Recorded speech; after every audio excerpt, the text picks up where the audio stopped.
C'est la rentrée de la Formule 1 sur Canal+. Les pilotes sont prêts, vous êtes prêts, on est tous prêts. Alors c'est parti pour rendez-vous au premier virage.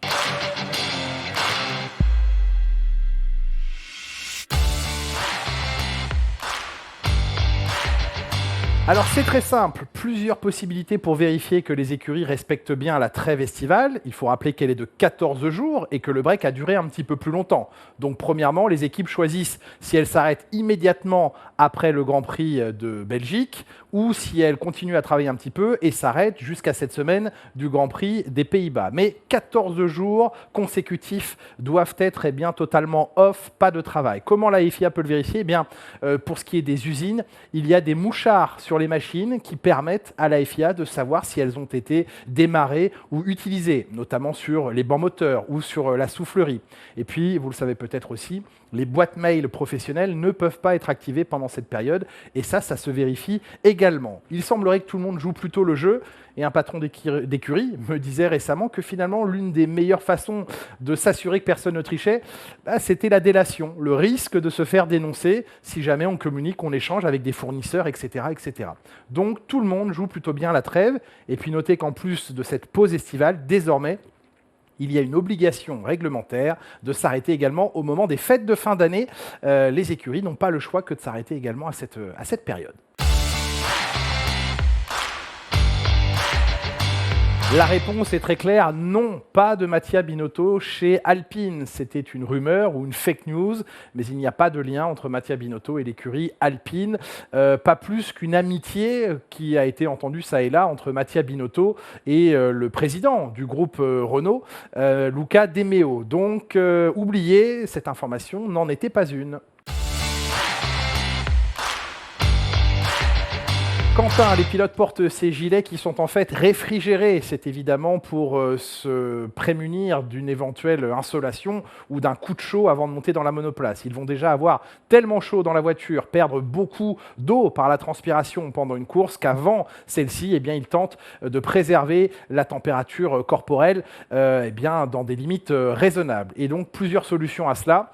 Des gilets réfrigérés qui sont composés de plein de petits patchs d'eau qui sont mis au congélateur avant la course. Et donc, au moment de le porter, ça rafraîchit les pilotes. Il y a aussi des matières utilisées dans certains sous-vêtements inifugés qui contiennent des petites capsules de menthol et qui, au contact de la peau et de la transpiration classique, se libèrent. Et l'effet menthol donne une impression de frais sur la peau du pilote. Et ça aide aussi à se sentir mieux avant de prendre le départ de la course. La réponse est non. La Formule 1 ne cherche pas forcément à rendre les monoplaces encore plus rapides. Elles le sont déjà extrêmement rapides. Les monoplaces les plus rapides de l'histoire, on les a connues ces dernières années en Formule 1, mais ça n'est pas l'objectif ultime de la Formule 1. Aujourd'hui, vous le savez, dans un contexte environnemental, une question environnementale très importante, le but c'est avant tout de faire bien sûr des monoplaces compétitives, mais qui répondent à des critères pour ce qui est des moteurs beaucoup plus écologiques et beaucoup plus responsables. Donc on cherche à faire des moteurs beaucoup plus efficients.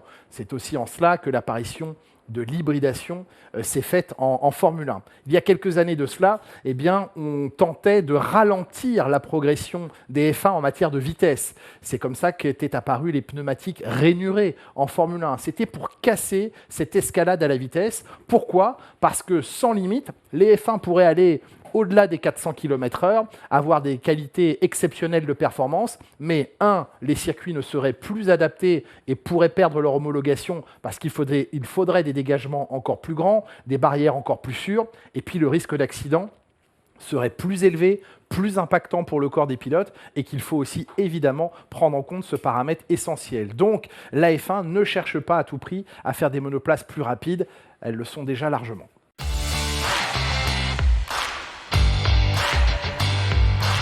Cela est tout à fait possible. Daniel Ricciardo pourrait monter dans la Red Bull si Max Verstappen ou Sergio Pérez connaissaient un souci et ne pouvaient pas être au départ d'une course. Ce serait logiquement Daniel Ricciardo qui serait choisi pour remplacer l'un des deux titulaires actuels chez Red Bull. C'est d'ailleurs, et ça a été confirmé au moment de son arrivée chez AlphaTauri, un prêt de la part de Red Bull à AlphaTauri. Il reste un pilote Red Bull, Daniel Ricciardo, et la logique voudrait que ce soit lui qui aille chez Red Bull pour remplacer l'un des deux titulaires, et que soit amené chez AlphaTauri peut-être un pilote de l'académie comme Liam Lawson par exemple.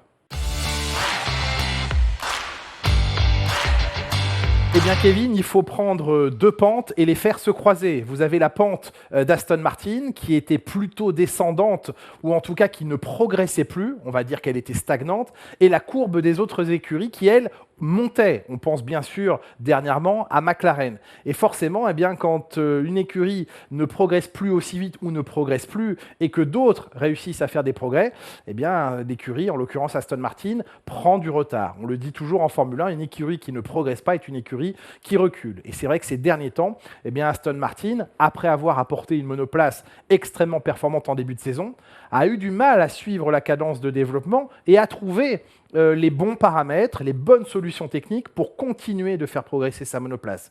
McLaren, c'est l'inverse. Ils ont commencé avec une très mauvaise voiture, en tout cas qui ne satisfaisait pas du tout les pilotes, mais ils ont trouvé des solutions, ils ont compris leurs problèmes et ils ont réussi à apporter des réponses valables en piste. Et c'est à ce moment-là que les courbes se sont largement croisées, par exemple, entre ces deux équipes.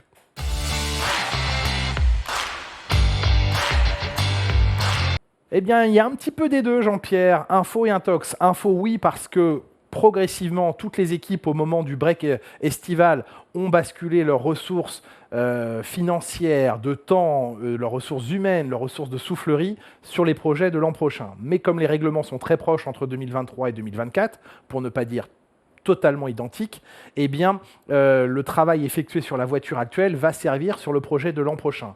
Mais on peut aussi prendre cette problématique dans l'autre sens. Commencer le projet 2024 dès maintenant, c'est apporter potentiellement de toutes nouvelles solutions, se rendre compte dans la soufflerie ou sur les ordinateurs que ces solutions marchent très bien, et donc rétrospectivement les implémenter sur la voiture actuelle. Donc commencer à travailler sur le projet 2024 n'empêche pas de continuer à trouver des solutions sur la voiture de 2023. Et n'oubliez pas que des tas de solutions techniques vont apparaître sur les voitures de 2023, mais que ces solutions ont été étudiées bien plus en amont cette saison et que le travail actuel, lui, aura un impact sur la fin de saison ou sur le projet de l'an prochain. Donc ce qu'on voit apparaître sur les voitures à partir de ce week-end à Zandvoort et pour les prochaines semaines, les prochains mois, c'était déjà dans les cartons depuis un moment.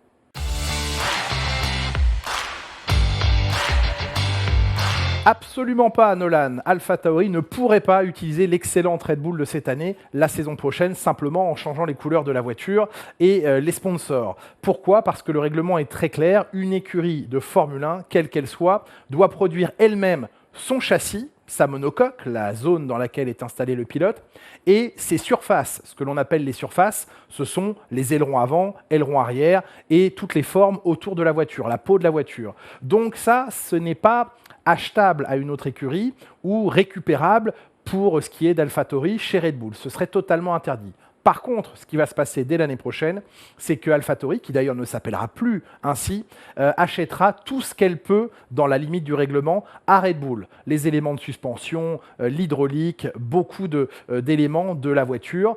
Ça, c'est autorisé par le règlement. Mais la cellule de survie, le châssis et les ailerons, ça, c'est obligatoirement à l'écurie de les produire et de les fabriquer elle-même.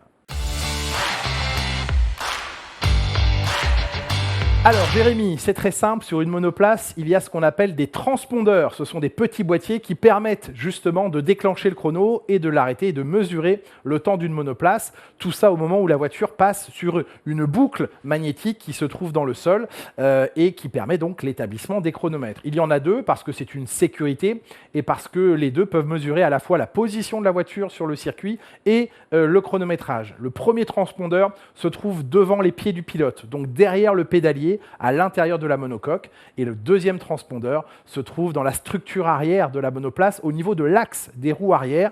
Voilà donc comment la mesure des chronomètres peut se faire en Formule 1. Sachez-le, les chronomètres peuvent être mesurés avec 4 chiffres après la virgule jusqu'au millionième de seconde, mais on n'utilise que jusqu'au millième de seconde. Mais si la FIA le souhaitait, elle pourrait savoir encore plus précisément le chronomètre de deux pilotes qui, par exemple, seraient à exacte égalité de chronomètre jusqu'à 3 chiffres après la virgule.